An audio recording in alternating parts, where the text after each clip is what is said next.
Yo, what's going on, everybody? Welcome back to another video on Balboa. And yeah, if you guys don't already know, Type Soul did just update, so we're going to be going over the actual balance patches that they did actually just drop. In my opinion, they're a little interesting. KIDO users and HAKUDA users might change off their builds after this recent balance patch, but let's just get right into it. So, starting from the very top, you guys can see clan rarities increase slightly and should be more or less bearable rerolling. So basically, clans are more common to get rare ones. But now balancing. Creation can no longer be used in the air. That shouldn't really matter. But here are the big ones. So for SR KIDO, this move, and this move right here now put the SR KIDO universal weapon thing on cooldown. So you can't use the SR crit, which is like one of the best parts about SR KIDO right now. So that kind of sucks. This move no longer guard breaks. Kyoto got nerfed a little bit. Shunko's got nerfed by their movement speed. This is literally up here, so I don't know why this is here. This move can no longer air stall anymore. This one once again puts the SR crit on cooldown. The Aroncar version of the Nintendo weapon was nerfed. It has more end lag and shouldn't hit through iframes anymore. The stun on Storm's partial was reduced, so your stun is less on Storm. Quincy's attachments have proper raid cost, but at the same time, minigun and flamethrowers cooldowns were reduced. Holding X when the slash goes off for Berserk will disable the low HP variant. I really don't know what that means, I'm not gonna lie. Is waste neutral crit not canceling. So basically, if you parry the neutral crit, then it will cancel now.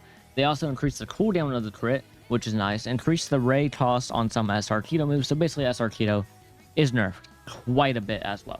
Splatin and Utor are no longer guard break, but do a lot of posture. So these two just don't use them again, pretty much. All SR KIDO moves have more windup.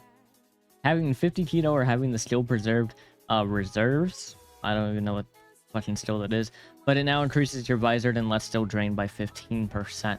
So basically, if you have 50 KIDO or this move right here, your visor and lets will now drain 15% faster. All burner proficiencies are now be blockable, which is interesting.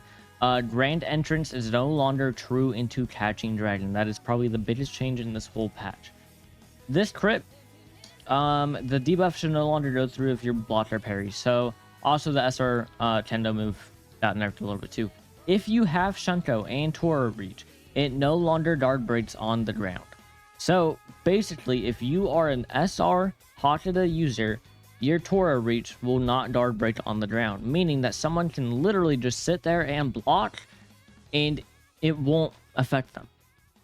So SR HAKUDA is, I mean, it's still SR HAKUDA, but it's definitely a whole lot worse now. And the biggest thing I would say is Grand Entrance into Catching Dragon not being true anymore. You can't do that. And that was honestly one of the best things about HAKUDA. So, you know, I don't know how the community will take this. And they dropped no codes on this. They nerfed a bunch of people's builds and dropped no codes. That's a little crazy in my opinion. But yeah, you guys can feel free to have your own thoughts inside the comments. That's all that I really wanted to talk about. Overall, some good changes, but some that I am honestly surprised that we didn't see. But yeah, SR KIDO nerfed. In my opinion, it was super strong. So that kind of makes sense. The HAKUDA nerfs, I really haven't struggled against a HAKUDA player in 2s or 1s, so I don't really know why, but I mean, whatever. So yeah, you guys can feel free to have your own thoughts in the comments, but that's it for me. If you guys ended up enjoying it, like and subscribe, and yeah, peace.